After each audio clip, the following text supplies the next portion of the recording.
Okay, let's start. 1 2 3। कक्षा 12वीं के प्यारे बच्चों, स्वागत है आप सभी का शंकर सर की क्लास में। आप सभी के लिए एक ऐसे टिप लेकर के आया हूं जिससे आप अपने एग्जाम में पास तो इजीली हो जाएंगे। इजीली मतलब समझ रहे हो, कम से कम 4 क्वेश्चन बनाना और पास होके आना। अब वो 4-5 क्वेश्चन क्या हो सकते हैं, चलिए ध्यान से देखिए। आपकी जो मैनेजमेंट है और इकोनॉमिक्स है उसमें 8-8 नंबर के क्वेश्चन आने वाले हैं, 4 ठो 6 ठो 6 नंबर के। पहले नहीं होता था, पहले 6 नंबर के ही 2 क्वेश्चन आते थे, फिर नीचे से घट जाते थे नंबर। अभी ऐसा नहीं है, अभी आपके पास बहुत अच्छे बेटर ऑप्शन है। आप बड़े बड़े क्वेश्चन पढ़ करके आराम से लगभग 4 क्वेश्चन बनाएंगे 6 नंबर के, 24 नंबर, और लगभग 26 से 27 में बच्चे ऐसे भी पास हो जाते हैं। मिनिमम उतना ही लाना रहता है और बाकी प्रैक्टिकल में आपको लाना होता है जो कि 20 वगैरह का है। तो खैर, जब 75 का एग्जाम होता है तब आपको मिनिमम 26 लाना है। अगर आप 2-3 नंबर कम मिल जाए तो ग्रेस मिल के पास हो जाता है। ध्यान में रखिए कि आपके अकाउंट में चूंकि चैप्टर बहुत ज़्यादा है और क्या क्या टॉपिक आएगा, बहुत सारे बच्चे जो इस साल 12वीं में है उनको नहीं पता होता। ये वीडियो उनके लिए है जिनको अच्छे से प्रिपरेशन करनी है, प्लानिंग करनी है और सबसे हाई नंबर लेकर के आना है। हो सकता है 80 में 80 का टारगेट हो या 100 में 100 का। तो बने रहे वीडियो में एंड तक। आज क्लास अभी स्टार्ट करते हैं एक नए चार्ट के साथ। चलो देखो, सबसे पहले समझो कि आपका जो यूनिट 1 है, उस यूनिट 1 में ना लगभग आपके 6 चैप्टर हैं। ठीक है, बहुत सारे चैप्टर हैं जिसमें से मैं 6 चैप्टर में कहूंगा साझेदारी साझेदारी फर्म सबसे पहला चैप्टर। उसके बाद की चैप्टर है आपकी ख्याति। ठीक है, फिर होता है आपका नए साझेदार का प्रवेश, जिसमें कुछ प्रवेश जैसा कुछ है नहीं, मामूली सा वो चैप्टर है। मतलब मेन चैप्टर आपका आता है नए साझेदार का प्रवेश। फिर आपका आता है अवकाश, और फिर आपका आता है मृत्यु। अरे नहीं, अवकाश के साथ ही मृत्यु है, ये सीधा होता है समापन। अब ये इसलिए मैं बता रहा हूँ, ध्यान देना। बड़े जो क्वेश्चन होते हैं, 8 नंबर के जो क्वेश्चन होते हैं, वो इन्हीं से आते हैं। किनसे? इनसे। इसमें चैप्टर जो पहला है, इसमें भी इतने क्वेश्चन हैं जो 8 नंबर के लिए लायक है। अब वो कौन से क्वेश्चन है, ध्यान देना। हर क्वेश्चन नहीं है, कुछ ही क्वेश्चन है, कुछ ही। देखो, जिसमें आपको लाभ हानि नियोजन खाता पूछ दे, जिसमें आपको पूंजी खाता के दोनों रूप को पूछ दे, एक स्थायी को और एक अस्थायी को, जिसमें आप चालू खाता भी बनाते हैं, तो इस तरह से क्वेश्चन हो जाता है 8 नंबर का। जब किसी क्वेश्चन में लाभ हानि के बाद केवल पूंजी खाता बने तो वो लगभग 6 नंबर के होते हैं। सिर्फ लाभ हानि जो बनता है वो 4 नंबर का रहता है, सिर्फ पूंजी खाता जो रहेगा वो 4 नंबर का रहेगा। तो नंबर का डिवाइडेशन को समझो ताकि प्लानिंग और प्रैक्टिस बहुत अच्छे से हो। अगर आपकी प्लानिंग है कि 8 नंबर के क्वेश्चन नहीं छोड़ना, तो कौन कौन से चैप्टर के कौन कौन से प्रैक्टिकल बनाना है ये पता होना चाहिए। और जब सबसे पहले आप उनको खत्म करेंगे तो आपके अंदर एक कॉन्फिडेंस आएगा कि मैंने अपने 8 नंबर की तैयारी कर ली। तो दूसरी प्लानिंग होनी चाहिए कि अब सेकंड लार्जेस्ट हाई नंबर क्या है, 6 नंबर है, तो मुझे 6 नंबर के भी क्वेश्चन बनाने हैं, उनको भी नहीं छोड़ना है। मैंने अपनी तैयारी वैसे ही की थी। उस समय मेरे पास नंबर सिस्टम क्या था, 6 नंबर के बड़े क्वेश्चन, फिर 5 नंबर के बड़े क्वेश्चन, फिर 4 नंबर के बड़े क्वेश्चन, फिर 3 नंबर के क्वेश्चन। इस तरह से हमारी प्लानिंग होती थी, मेरी खास करके, कि मुझे 6 नंबर के 2 क्वेश्चन नहीं छोड़ना, 5 नंबर के 2 क्वेश्चन नहीं छोड़ना, 4 नंबर के 4 या फिर 6 क्वेश्चन आते थे, लेकिन लगभग मुझे 4 ही याद आ रहे हैं। इनको बिल्कुल नहीं छोड़ना मेरा टारगेट रहता था। इस हिसाब से देखो, 6 दूनी 12, 5 दूनी 10, और अगर ये 6 आया तो 24। देखो कितना नंबर हुआ ये आपका हुआ लगभग 20, 30, 40, और ये लगभग 46 नंबर। अब बताओ हम क्वेश्चन कितना अटेम्प्ट करेंगे? मुश्किल से 8 क्वेश्चन।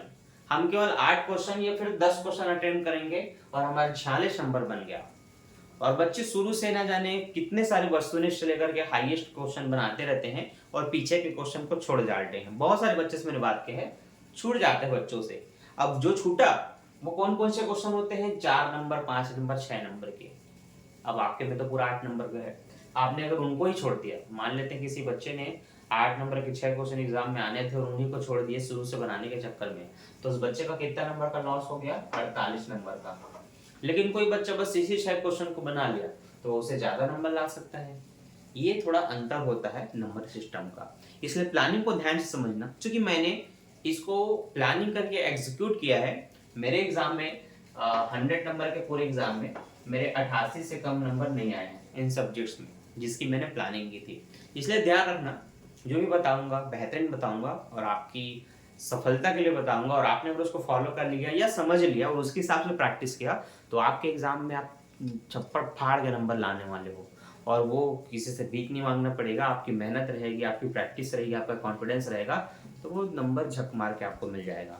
लेकिन लिखना पड़ेगा, ध्यान रखो।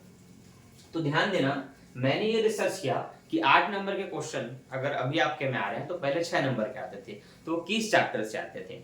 तो अभी के हिसाब से समझो 8 नंबर का क्वेश्चन अभी लाभ हानि का आता है। एक साल ऐसा गया 2022 था या 23 था जिसमें केवल लाभ हानि के ही 6 नंबर के क्वेश्चन थे, 8 नंबर के क्वेश्चन थे, 4 नंबर के क्वेश्चन थे। मतलब बाकी पार्ट छोड़ो, ऑप्शन में अथवा में 2 देता है ना, तो इसका ही जरूर दिया था। बाकी का इनका भले दे दे अथवा में, लेकिन ये एक क्वेश्चन जरूर था उसमें।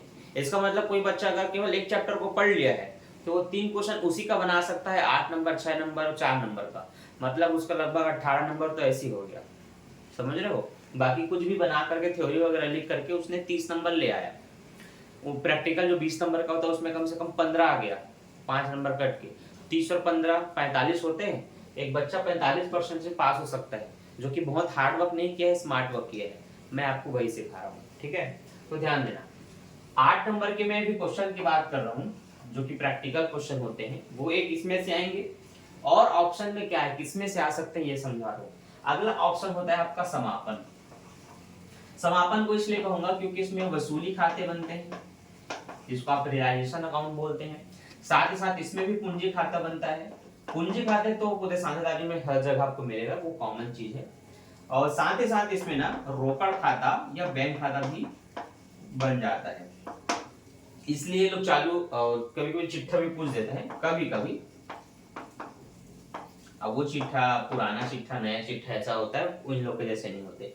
लेकिन ये 3 मेन चीज है। अब भाई आप 3 खाते बनाएंगे तो आपको 2 नंबर या 4 नंबर का क्वेश्चन तो बिल्कुल नहीं लगेगा, ना आपको दिया जाएगा। यही होते हैं आपके 8 नंबर के बड़े क्वेश्चन के चैप्टर, ठीक है। ये वो चैप्टर है जिसमें 8 नंबर के क्वेश्चन आते हैं।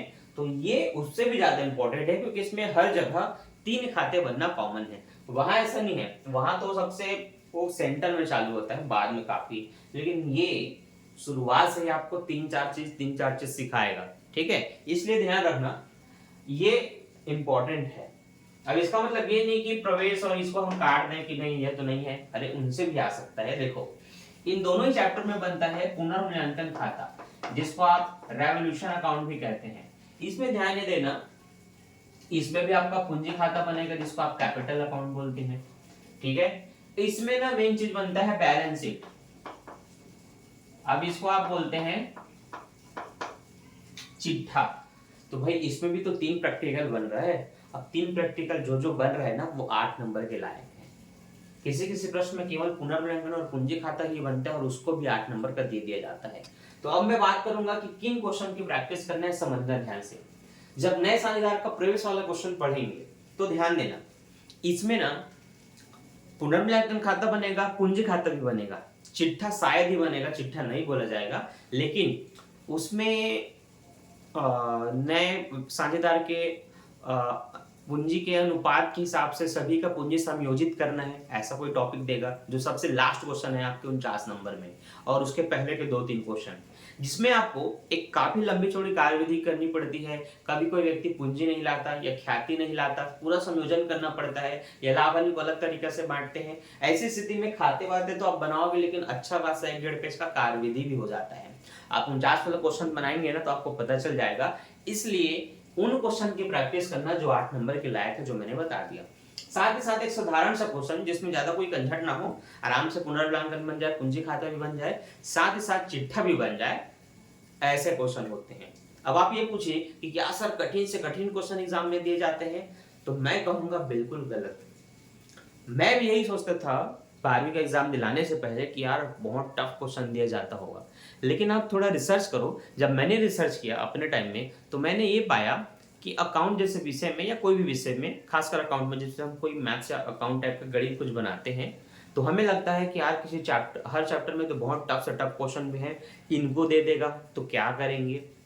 नहीं, एग्जामिनर इस बात को ध्यान में रखते हैं कि एग्जाम दिलाने वाले मैक्सिमम बच्चे, देखो 70% बच्चे क्या होते हैं, बेसिक के स्टूडेंट होते हैं। बेसिक मतलब जिनकी नॉलेज हाई लेवल की नहीं रहती, जो बहुत होशियार नहीं रहते, वो एवरेज स्टूडेंट होते हैं, जो एग्जाम में केवल पास होने का टारगेट रखते हैं। मतलब ये उनके लिए चैलेंज होता है कि केवल पास हो जाए। अब जो बच्चे जो 70% में आ रहे हैं, इनका चैलेंज बस यही है कि केवल पास हो जाओ, यही बड़ी बात है। मतलब वो ज्यादा एफर्ट नहीं कर सकते। उसके रीजन कई होते हैं। हर बच्चा ट्यूशन नहीं कर पाता, हर बच्चा के माँ बाप शिक्षित नहीं है, और हर बच्चे का स्कूल अच्छा नहीं होता। मतलब ऐसे ढेरों रीजन हो सकते हैं। ये बात हर राज्य के जो शिक्षा अधिकारी होते हैं उनको पता होता है अपने राज्य की स्थिति अनुसार। तो वहां पर खासकर हमारे छत्तीसगढ़ में इतना टफ क्वेश्चन नहीं छाटा जाता कक्षा 12वीं का।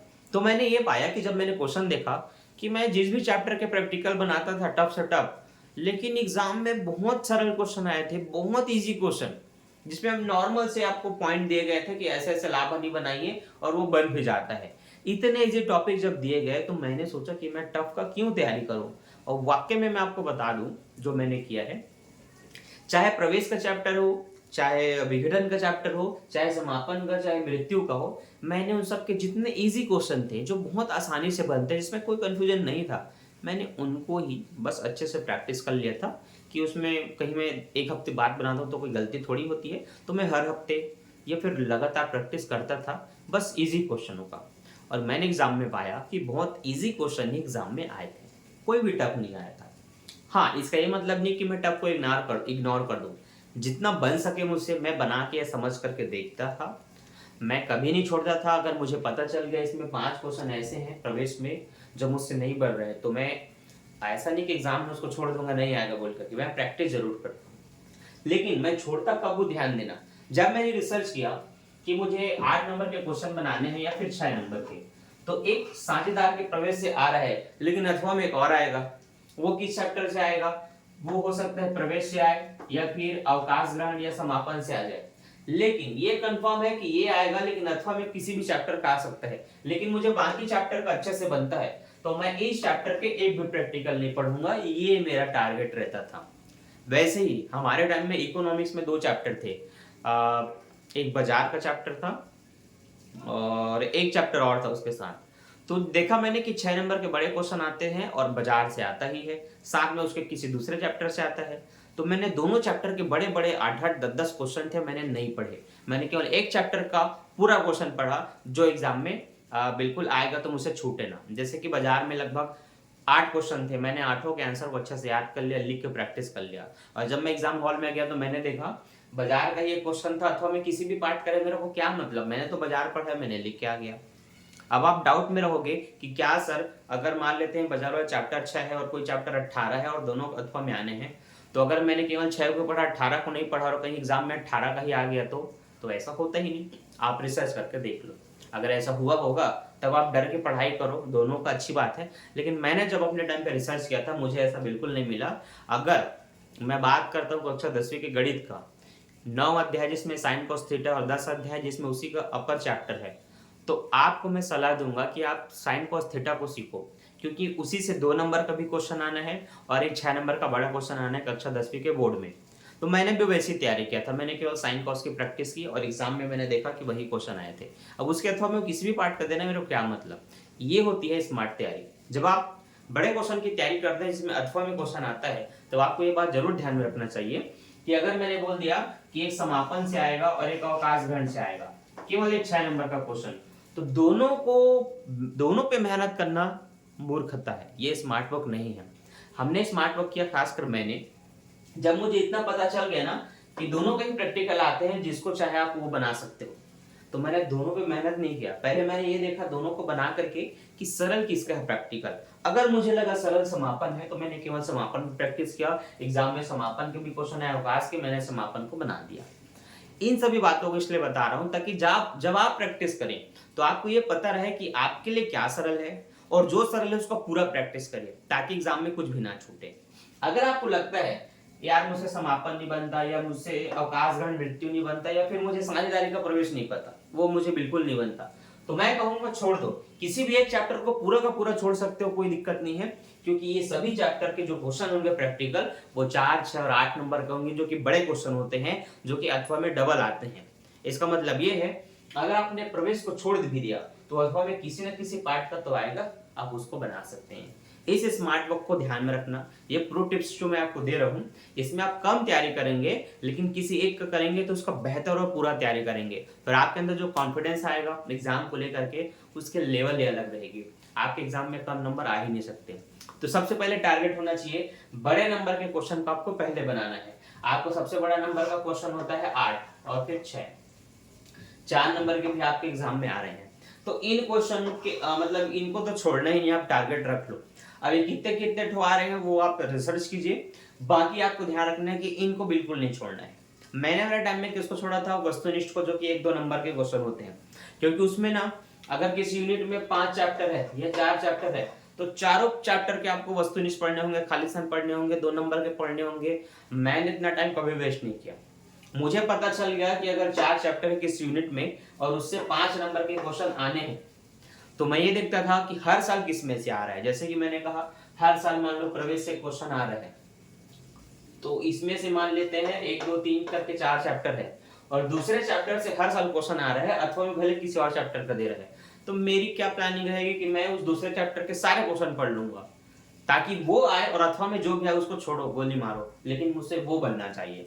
मेरी प्लानिंग ऐसे रहती थी और मैंने ऐसे तैयारी किया था। आप भी इस प्रो टिप को अपनाइए, रिसर्च कीजिए। आपके जितने भी लेवल 10वीं और 12वीं आप जिसमें भी होंगे उसके क्वेश्चन पेपर उठाइए 2-3 साल का। मार्केट में आपको अनसॉल्व मिलेगा, जहां पर आपको 5 साल के क्वेश्चन पेपर मिलेंगे। आप 5 साल के क्वेश्चन पेपर में आप ये देखो कि अगर आप अकाउंट के बच्चे हो, आप मैथ्स के बच्चे हो, आप साइंस के बच्चे हो, या आप आर्ट्स के बच्चे हो, आपका जो भी विषय है जिसमें आप हाईएस्ट नंबर लाना चाहते हो, देखो कि जितने भी बड़े बड़े क्वेश्चन हैं वो किस चैप्टर से आए हैं। और आपको पता चल गया, मान लेते हैं कोई 8 नंबर का क्वेश्चन चैप्टर नंबर 20 से आया किसी विषय का, तो क्या हर साल वो 20 ही चैप्टर से आया है? क्या कभी 18 से भी आया है कि 22 से भी आया है? तब आप उनकी लिस्ट बनाओ कि जो 8 नंबर के क्वेश्चन हो रहे हैं, 5 साल का क्वेश्चन पेपर आपने देखा कि 8 नंबर के क्वेश्चन 20 चैप्टर से जरूर आ रहे हैं। बाकी और भी कुछ चैप्टर हो सकते हैं, उसमें 18 भी हो सकता है, 15 भी हो सकता है, कुछ भी हो सकता है, लेकिन अगर 20 का आ रहा है हर साल, तो स्मार्ट वर्क ये कहता है कि आप 20 चैप्टर के सारे क्वेश्चन आंसर पढ़ लो, खास करके बड़े जो 8 नंबर के आने हैं। देखो हर चैप्टर में ना प्रश्न उत्तर को 3 भाग में डिवाइड किया जाता है, अति लघु उत्तरी, लघु उत्तरी और दीर्घ उत्तरी। अब मैं ये पूछूं कि 8 नंबर का जो क्वेश्चन होगा, क्या वो अति लघु उत्तरी होगा, क्या वो लघु उत्तरी होगा, कि क्या वो दीर्घ उत्तरी होगा? तो आपके पहले दोनों आंसर गलत है। ना तो वो अति लघु उत्तरी होगा, ना तो वो लघु उत्तरी होगा, वो दीर्घ उत्तरी होगा जो 8 नंबर में आएगा। इसका मतलब अगर आपको अति लघु उत्तरी में 20 क्वेश्चन मिले, लघु उत्तरी में 15 क्वेश्चन मिले और दीर्घ उत्तरी में केवल आपको 6 क्वेश्चन मिला, लेकिन आपको सिर्फ बड़े नंबर की तैयारी करनी है, तो कई बच्चे क्या करते हैं, बुक खोलते हैं, चैप्टर को देखते हैं कि 20 कोई मतलब टीचर ने ही बता दिया कि 20वें चैप्टर से हर साल क्वेश्चन आता है, इसको पढ़ो, ये बहुत इंपॉर्टेंट चैप्टर है। तो बच्चा शुरू से उसके वस्तुनिष्ठ को पढ़ेगा, जो कि लगभग 20-30 रहेंगे, फिर उसके 2-2 नंबर के क्वेश्चन को पढ़ेगा। जब वो शुरू से तैयारी कर लेगा, जबकि उसमें से 1-2 नंबर का मान लो आना ही नहीं है, तो वो क्या किया, अपने कम टाइम में जितना उसके पास कम समय बचा है और इतनी छोटी सी मेमोरी है, उसमें उसने फालतू चीजों को भर लिया। एग्जाम्पल से समझो, ये जो मैं कुछ डब्बे जैसा बना रहा हूं, ये आपकी मेमोरी है। अब आपने इसमें इन चीजों को पढ़ पढ़ के भर लिया जो एग्जाम में आना ही नहीं है। और एक बच्चा जो मेरे वीडियो देख करके प्लानिंग कर रहे हैं, उसने बस अभी वो पढ़ा जो एग्जाम में आना है, और उसने बहुत कम ही पढ़ा इनके मुकाबले। अब आप बताओ, ये पूरा पढ़ के भी 0 में रहेंगे और आप कम पढ़ के भी हीरो में रहेंगे, क्या आपको बेटर लग रहा है? समझ में आया? मैंने तैयारी ऐसे किया था, और मेरे स्कूल में 12th से पहले 11th में काफी होशियार बच्चे थे, 92% वाले, 98% वाले, यहाँ तक कि एक 99% वाला भी था और थी। लेकिन हुआ क्या, 12वीं में हमारे से आगे कोई बढ़ नहीं पाया। ठीक, बात की खुशी है, लेकिन इस बात का दुख भी है कि मेरे सहपाठियों ने एग्जाम को लेकर के कोई प्लानिंग नहीं की थी, बोर्ड एग्जाम को लेकर के बस पढ़ना है, बस पढ़ना है, पढ़ना है। अरे पढ़ना सबको है, आप कुछ अलग करोगे तब तो आपकी पहचान बनेगी। ये मैंने कुछ अलग किया था, मैंने खुद रिसर्च किया था। मुझे ये जानना था 12वीं में जब मैं आ गया, मेरे दिमाग में था कि मेरे से कोई भी क्वेश्चन ना छूटे। जो बोर्ड पेपर छांटते होंगे, मैं उनसे सवाल कर रहा था अपने मन में कि वो ऐसा एक भी क्वेश्चन छांट के दिखाए जो मुझसे ना बने। अब ये अगर मैं बोलता हूँ तो मैं उसके लिए प्लानिंग भी करूंगा कि क्या पढ़ना है, कैसे पढ़ना है। फिर इसी तरह से मैंने सारे विषय उठाए, हिंदी, इंग्लिश, बिजनेस मैनेजमेंट, जो भी था मेरा। मैंने देखा कि सब में अगर बड़े क्वेश्चन आ रहे हैं तो किस टॉपिक से आ रहे हैं। अच्छा, इस चैप्टर से आ रहा है, मैं उसके सारे क्वेश्चन आंसर पढ़ लिया। लेकिन सारे का कहने का मतलब है, अगर जिससे 8 नंबर का आ रहा है तो उसमें शायद वस्तुनिष्ठ नहीं आएगा। आप डिटेल से देखना, ब्लूप्रिंट दिया रहता है, उसमें पता चलता है। तो जब मुझे पता चला 8 नंबर का ही क्वेश्चन आ रहा है, किसी चैप्टर से वस्तुनिष्ठ नहीं आ रहे हैं, तो आप देखना प्रबोध या परीक्षा को जो भी लेंगे उसमें सबसे पहले खाली स्थान वगैरह रहेगा, फिर अति लघुत्तरी रहेंगे, फिर लघुत्तरी, फिर दीर्घोत्तरी लास्ट में। अब मान लो वस्तुनिष्ठ आना ही नहीं है, इस पेज को पेंसिल से काट दो, मैं ऐसे काट देता था, लघुत्तरी को काट देता था, अति लघुत्तरी भी काट देता था, दीर्घोत्तरी बस आना है, बस मैं उसको पढ़ता था। इस तरह से क्या होगा, कम टाइम में आप कम चीज पढ़ेंगे, लेकिन उसको अच्छे से पढ़ेंगे और उसकी प्रैक्टिस भी करेंगे तो आपको वो बहुत अच्छे से याद हो जाएगा। अब आपने कम टाइम में कम प्रैक्टिस करके उन चीजों को पढ़ लिया जो एग्जाम में आने हैं और जो आपसे बनने हैं।